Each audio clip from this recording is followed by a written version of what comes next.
एक गांव में शंभू नाम का एक किसान रहता था। शंभू बहुत मेहनती और ईमानदार इंसान था।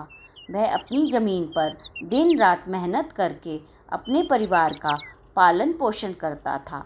पर इस साल बारिश ने शंभू की सारी मेहनत पर पानी फेर दिया। बरसात के मौसम में बारिश इतनी ज़्यादा हो रही थी कि खेतों में पानी भर गया। शंभू ने कई बार कोशिश की कि अपने खेतों से पानी निकालने की, पर हर बार असफल रहा। बारिश रुकने का नाम ही नहीं ले रही थी। शंभू बहुत परेशान था क्योंकि उसकी फसलें बर्बाद हो रही थी और उसे समझ नहीं आ रहा था कि वह क्या करे। गांव के लोग भी परेशान थे, लेकिन शंभू की परेशानी सबसे ज़्यादा थी क्योंकि उसकी फसल पूरी तरह से नष्ट हो गई थी।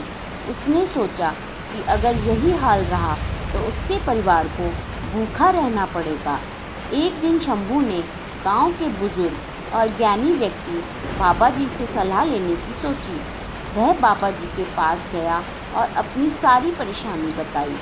बाबा जी ने मुस्कुराते से हुए कहा, शंभू बेटा, यह समय भी गुजर जाएगा। हमें धैर्य रखना चाहिए और हर समस्या का समाधान ढूंढना चाहिए। भगवान ने हमें बुद्धि दी है ताकि हम हर परिस्थिति का सामना कर सकें। शंभू ने बाबा जी की बातों पर विचार किया और हिम्मत नहीं हारी।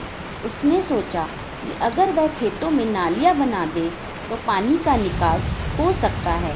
शंभू ने अपने दोस्तों की मदद से खेतों में नालियां बनाई और धीरे धीरे खेतों से पानी निकलना शुरू हो गया।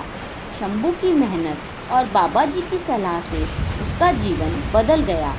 बारिश तो अभी भी हो रही थी, लेकिन शंभू ने उससे लड़ने का तरीका सीख लिया था। उसकी फसलें अब धीरे धीरे ठीक होने लगी थी और उसने फिर से मेहनत करना शुरू कर दिया। गांव के लोग भी शंभू की प्रशंसा करने लगे। उन्होंने देखा कि कैसे शंभू ने अपनी समझदारी और धैर्य से विपरीत परिस्थितियों का सामना किया। धीरे धीरे गांव के अन्य किसानों ने भी शंभू की तरह नालियां बनानी शुरू कर दी और उनकी फसलें भी बचने लगी।